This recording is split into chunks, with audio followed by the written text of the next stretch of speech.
So Genshin Impact voice actors are literally crashing out over on Blue Sky after they lost their roles after the absolute wave of recast that Hoyo justifiably did against them. So let's get into it. First, we've got Karina Butker literally reposting this. Kaylee Voice Schmeister saying, I just want to grip some of these anti-union pro-corpo people by the lapel and slap them Looney Tunes style with their face smear framing going bubba bubba bubba. The birds calling, circling, and shit, and just shouted, they do not care about you. They will not pick you. You are not a temporarily embarrassed billionaire. You know what's freaking hilarious about this? Their freaking CEO over at SAG-AFTRA, the union that they protect so much, all of them are all freaking millionaires. That's what's fucking hilarious. They're all rich. Their CEO is the #1 paid union CEO in the entertainment industry. It seems that they just,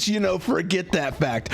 Also, you're not getting picked evidently either because you got recasted, buddy.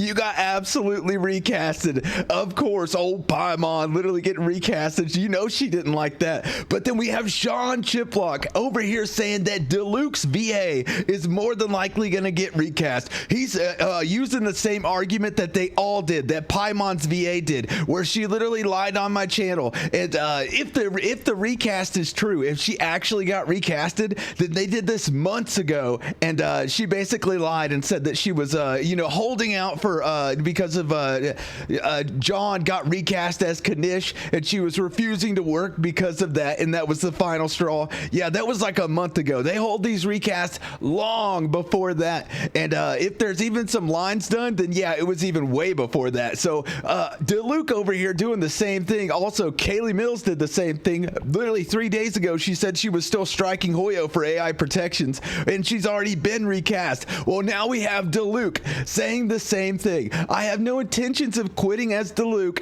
I cherish the role and enjoy getting to be a part of the world. Furthermore, any comment suggested that I lost passion, stopped caring, etc. are blatantly false and misguided.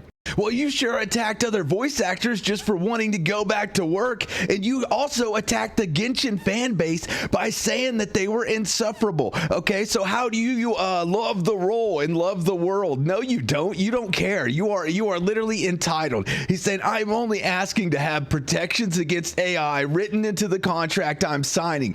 Dude, your contract is with Side Global. It's not even with Hoyoverse. Hoyoverse can't sign the contract. Only Side Global can. And Side Global's not signing the contract. Why don't you strike Side Global instead of striking Hoyoverse? Tasha, he was replying to Tasha saying, I do wonder, are you going to quit as Diluc VA anytime soon? Sorry if this sounds rude. Also, do you know any others who are not working in Genshin or planning to quit? And Azaz down here saying, I hope you do get to come back as Diluc. You voicing him, definitely a highlight for me. I wonder what's keeping them from adding the clause. I don't see it harming them in any way. Well, the issue is they would be then giving into the SAG-AFTRA mafia who are all striking for quote-unquote AI protections while their union literally signs with an AI voice acting company to use AI voice acting. Okay, they undermined all of it, and if SAG can do it, why can't Side Global, huh? Why can't Side Global? But over here, he's at it again, stating, I am very aware that my client may ultimately choose to recast me instead of accommodating me. Isn't it weird how they all started saying this like 2 days before their recasts were announced? Isn't that hilarious? But if I return to work without those protections, I am accepting the risk of AI use. You're still accepting it even if you don't work. See, this is the issue with their argument. Yeah, you're accepting it at Hoyo. Well, let's say you get the job at Hoyo or you don't get the job. No matter what, the other roles outside of Hoyoverse, you're still risking AI there too, bud. You're literally just refusing to do the role. You even said you were tired of the Genshin fan base, so this is the result of it. I wish there was more I could share to prove the risk exists, but I can't without violating confidentiality or NDA. So basically, he doesn't want to say. Here's the issue. The risk does exist. AI is the future, and holding back the future is like holding back the tide. It's not possible. It's it's never going to happen. As a matter of fact, SAG-AFTRA didn't even think it would happen. So much so that they literally created and signed their own freaking AI company because to make sure that their pockets stay full into the future. Okay, not even SAG-AFTRA believed what you believe. That's how dumb it is for you to think that you could actually do anything about it.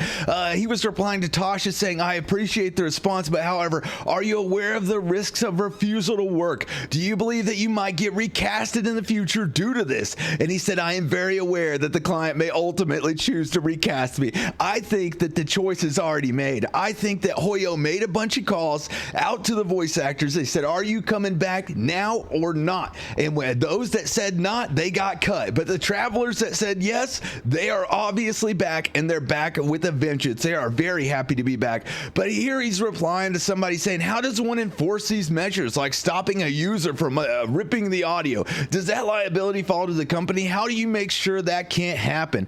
And Sean Ship Talk says, I would not expect the company to be liable for any third parties ripping - using audio unless the company themselves encourages it. See, here's the issue. You're going to ask Hoyo to do something strictly so that you can keep voicing Diluc that every other company is going to be doing. That's the issue. That's the issue. Here he says whether the contract was good according to her and whether or not her being in the project was in violation of Global Rule 1 are completely separate things. The contract could be ironclad, but if a non-FICOR member is working a non-union project, then they are always at risk of being contacted by SAG. Then why was Erica Harlacher contacted? Is she not FICOR? She is absolutely FICOR. You know that Erica Harlacher is FICOR, so why would you even say this? She is not breaking Global Rule 1. She is a FICOR member. She has stated it multiple times. She stated it in that TikTok where she exposed getting threatening letters. She claimed to be FICOR then. So why are you, who is not aware of her contract, trying to state that she is now a FICOR member and that's why she received a threatening letter from SAG? No, buddy, she's FICOR. Correct, but would you agree with her on the contract? I don't know what she considers good about the contract, and it's irrelevant to my own situation. I have proof that what I'm asking for doesn't exist in my contract, and that means for me, it's not my place. I'm comfortable with giving AI's place in the industry today. It's not a place I'm comfortable giving. Dude, that you doing anything with Side Global, it's not gonna affect Hoyoverse. Hoyoverse is gonna do whatever the heck they want anyway, which is exactly why you are trying to flip them to become a union game, even though they cannot. They cannot. Only Side Global can, and you know that. It's literally illegal for them to do it in China. That's what people don't get.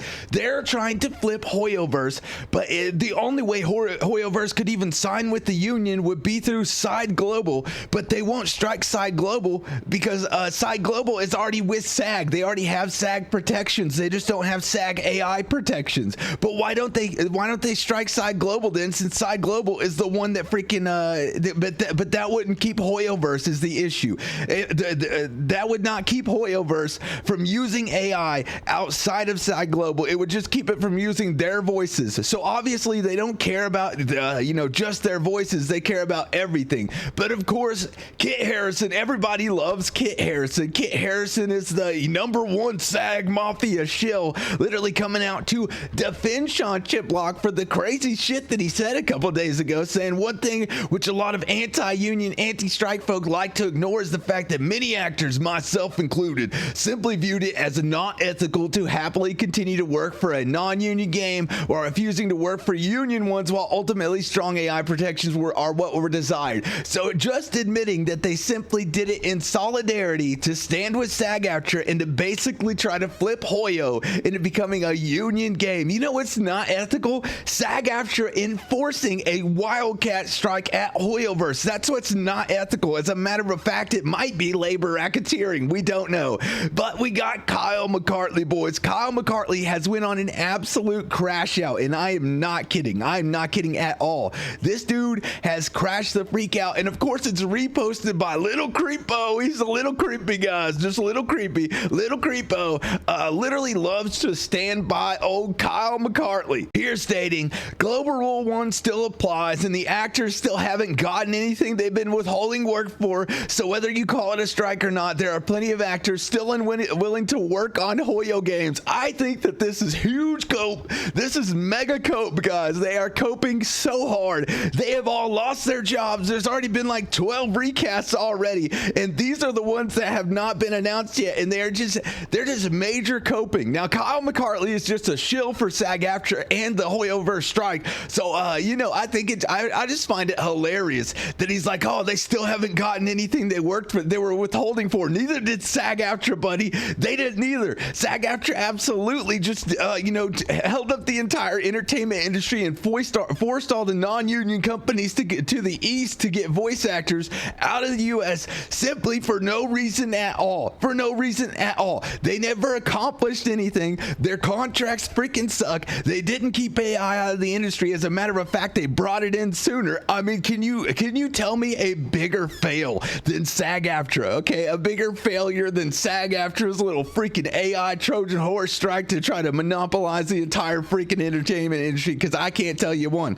Now that the strike is ended, though, it is important to recognize the fact that what the strike achieved has not changed anything with Hoyo games. It hasn't changed anything anywhere else either. They still haven't agreed to any AI protections and still haven't signed a union contract. Oh, buddy, it's literally illegal. Only Side Global can sign with them, and Side Global will not sign without Hoyo signing. So tell me again how it's even possible, because that just means in a roundabout way that it's still impossible.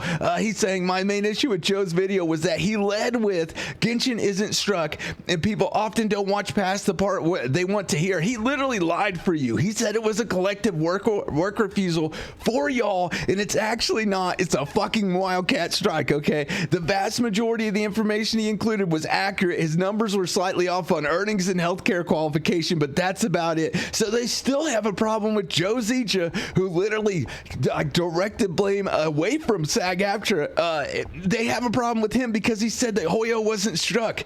He literally saved your fucking bacon. Imagine if he did say Hoyo was struck. Imagine if he said it. Imagine if he said it was a wildcat strike. The negative sentiment only would have got worse. I think you guys need to thank Joe Zija for literally covering SAG-AFTRA's ass with that video.